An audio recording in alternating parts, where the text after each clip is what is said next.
Welcome back. And GMA Out Loud celebrating Pride all month long. And this morning, RuPaul's Drag Race All-Stars Season 8 frontrunner, that would be Miss Candy Muse, is making a pit stop here at GMA to tell us all about the sickening new season. Yeah, sickening is right. Sickening, they said. This is Good Morning America, and it is sickening. Now, apparently they mean sickening in a good way. I have not gotten the memo on that. Look, this transgender stuff, the drag thing might have been interesting for 2 minutes when it was on Friday night and downtown and adults only. But let's face it, they're going after kids. And I think this needs to be said that drag queens are not talented. No way. Take a look. For example, is there any talent here whatsoever? What are we looking at, right? Nothing. Anybody in the world can do that. There's no dancing here of any technical skill or anything. It's just moping around and being, quite frankly, gross and a little bit perverted. And yeah, involving the kids. It is insane. It's somehow controversial, though, for us to have these conversations. Can you believe that? Right now it's Pride Month, okay? It's everywhere. And it's totally sanctioned by corporate America, academia, government. Try bringing up Christianity in the middle of all this. Try having a discussion about faith. Maybe at the workplace. Maybe out in public somewhere. Maybe at school.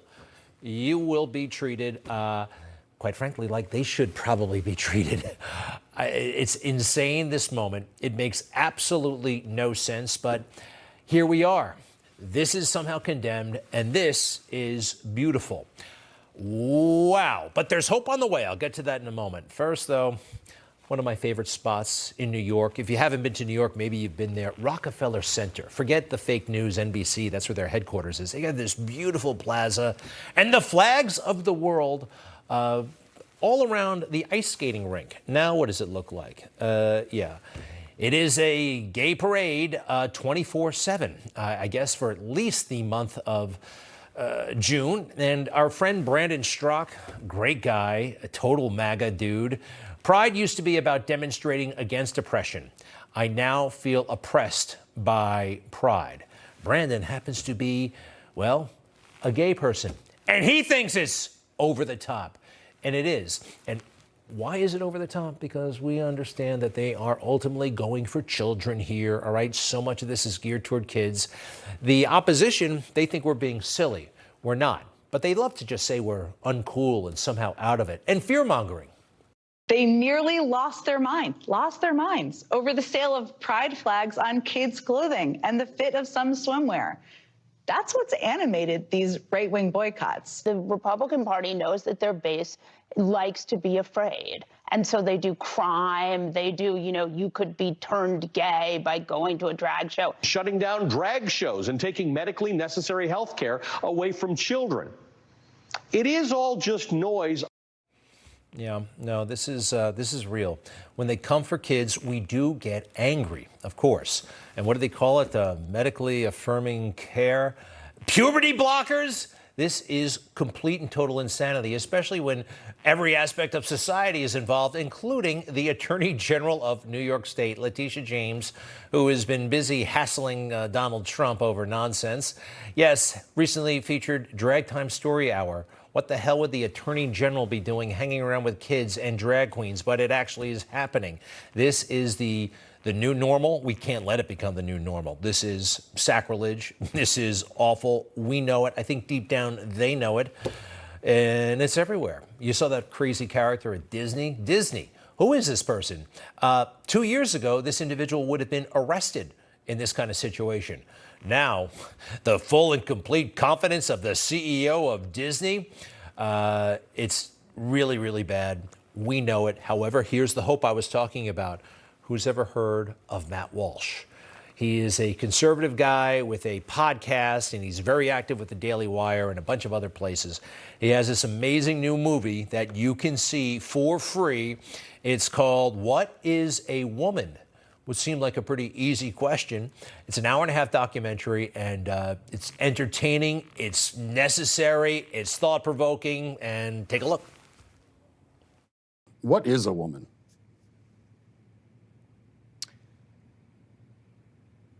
Why do you ask that question? I'd just really like to know. What do you think the answer to that question is? Well, I'm asking. That's why I came to a college professor who's this is what you do. Basic questions they can't answer because the answer, well, look, he puts their own junk science right in front of them and tries to get them to defend it. And it's fascinating. And ultimately, this is a very, very helpful conversation that America needs to be having. Next clip, please. One of the drugs used is Lupron, right? Which has actually been used to chemically castrate sex offenders. You know what? I'm not sure that we should continue with this interview because it seems like it's going in a particular direction. Well, you're a medical professional. I am a medical professional. So you don't want to talk about the drugs that you give to kids, or? Again, I'm a physician and I use medication. You're choosing exploitive words. Drugs I give to kids. I'm choosing a chemical word castration. that was in a dictionary. That's not a correct term for puberty blocking. I could look it up on my phone, but I'm pretty sure if I looked it up, You can look it up on your phone. It says medical definition: the administration of a drug to bring about a marked reduction in the body's production of androgens and especially testosterone. He's spot on every step of the way. And he's full of compassion as well. He meets a transgender man, meaning a biological man who became a man, and the person regrets it and talks about their story. And it's really moving. Tell me about the procedures that you had. I've had 7 surgeries. I've had 1 stress heart attack. I've had a helicopter life ride with a pulmonary embolism. I've had 17 rounds of antibiotics. I had 6 inches of hair on the inside of my urethra for 17 months. Nobody would help me, including the doctor that did this to me because I lost my insurance. I get infections every 3 to 4 months. I'm probably not going to live very long. You know, in this entire conversation about gender, and I've never heard anybody talk about the side effects of a sex change operation. This is important. We need to hear this stuff. This is not hate speech. Oh, by the way, though, all kinds of warnings on this film. I would never advocate anything that contained hate speech or anything like that. Yeah, this is, they tried to shut down this movie, but it's not working. Every American needs to see it, and actually almost every American has. 174 million views so far. That's up like 125 million views, I think, over the past 3 days. It is so worth your while because, let's face it, this is indefensible. We can't have this. This is insane. Everybody knows it, and it's making us stupid. It's making us more vulnerable to China. Think they're dealing with this stuff? No way. The version that's served to Chinese consumers, called Douyin, is very different from the one available in the West. In their version of TikTok, if you're under 14 years old, they show you science experiments you can do at home, museum exhibits, patriotism videos, and educational videos. And they also limit it to only 40 minutes per day. Now, they don't ship that version of TikTok to the rest of the world. There's a survey of preteens in the US and China asking what is the most aspirational career that you want to have. And in the US, the #1 was influencer. Social media influencer. And in China, the #1 was astronaut. Wow. TikTok, oh, by the way, being like the primary forum for transgender recruitment in the world right now. We don't have time for this stuff. And you know what? It's showing. It is. Who likes Apple products? You know about Apple? They just came out with a new product today. It's going to be available early next year. Some sort of virtual reality goggles. So far, I'm not impressed. They look a lot like the Oculus that came out all the way back in 2012. I'm sure there are all kinds of advances, but look at the iPad. The iPad came out in 2010. The iPad today is a lot like the iPad back then. Check out the iPhone over the years. It's just, they're not even getting smaller. I guess they're getting faster, more gigabytes, microns, whatever. Is this technology on the rise? I don't know. It looks kind of lame to me. Oh yeah, the iPad has more megapixels. Congratulations. Meanwhile, China, they're not screwing around. They're very, very serious. And it looks like they're itching for a fight with us. You saw this over the weekend? That's a Chinese ship, warship. Seems like it's deliberately provoking an American warship not too far off the coast of China, but definitely in international waters. What's happening here? They're, I guess, trying to establish their dominance. They're doing it on the sea. They're doing it in the air. Last week, we saw this plane do that flyby of an American spy plane.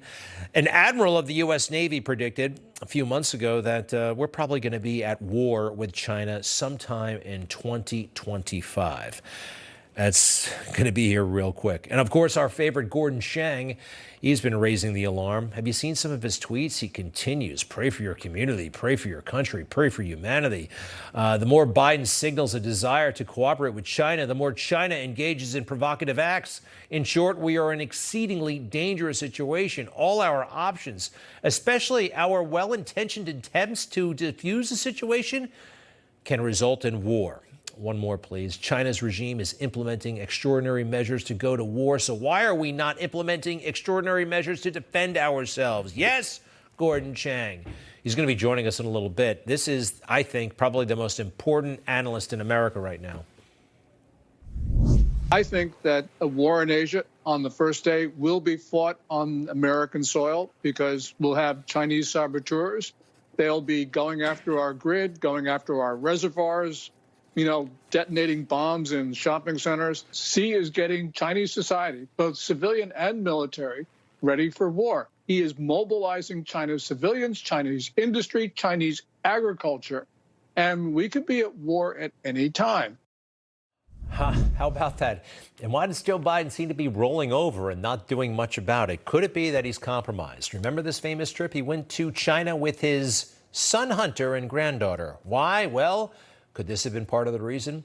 Hunter, by his own admission, arranged for a meeting with his father, the then vice president, with some Chinese businessman who had ties to the Communist Party. That is very, very suspicious. And the FBI may very well have receipts. There are allegations that Joe Biden was receiving bribes as the vice president of the United States from foreign entities.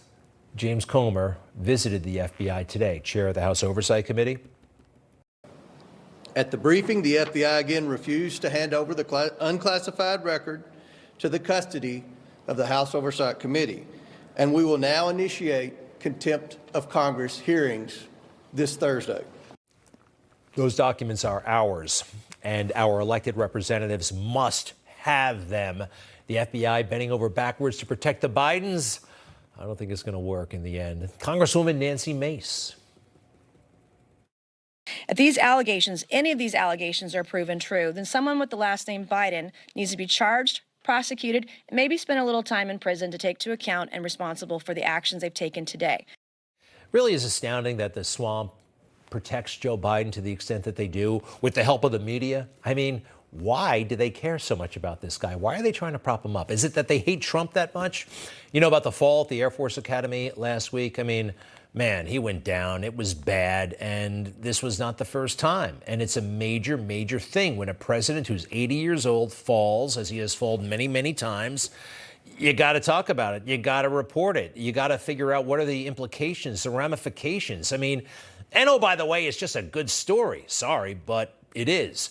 Those big political talk shows on the major networks, what did they do with this? Face the Nation did not even bring it up. Yesterday, did not bring it up. A Week in Review show did not bring it up. Fox News Sunday couldn't get around to it. No, President Biden falls, almost breaks his head. Meet the press. Meet the press. Zero mentions. But they know that powerful people are talking about it. They're talking about it. Look at this in the New York Times today. Reported as follows, that big-time Democrats' unease about Mr. Biden's age suffuses Democratic circles. One prominent Wall Street Democrat noted that among party donors, it was all anyone was talking about it. But somehow They don't share it with you and me on television. They think we're not going to notice. They think we're dumb. They have no respect for us, actually. And whatever, it's mutual. I have a personal announcement. While today is not my final show, this is going to be my final summer here at Meet the Press. He's leaving. I can't stand it when you get to announce your departure from a job 3 months from now, right? Or a university president, I will be departing at the end of the next academic year. Most people, their lives aren't like that, right? 2 weeks notice if they're lucky. It doesn't work this way. But this man just ignored the biggest political story of the week, maybe the second biggest after the debt ceiling stuff, right? It's big. And listen to him lecture. So I leave feeling concerned about this moment in history, but reassured by the standards we've set here. We didn't tolerate propagandists, and this network and program never will. But it doesn't mean sticking your head in the sand either. If you ignore reality, you'll miss the big story. The gall of this guy. He just finished his show where they didn't talk about Joe Biden falling down. I mean, potentially putting the United States at risk. Actually, just falling down put the United States at risk. Zero mentions, again, zero mentions on that program.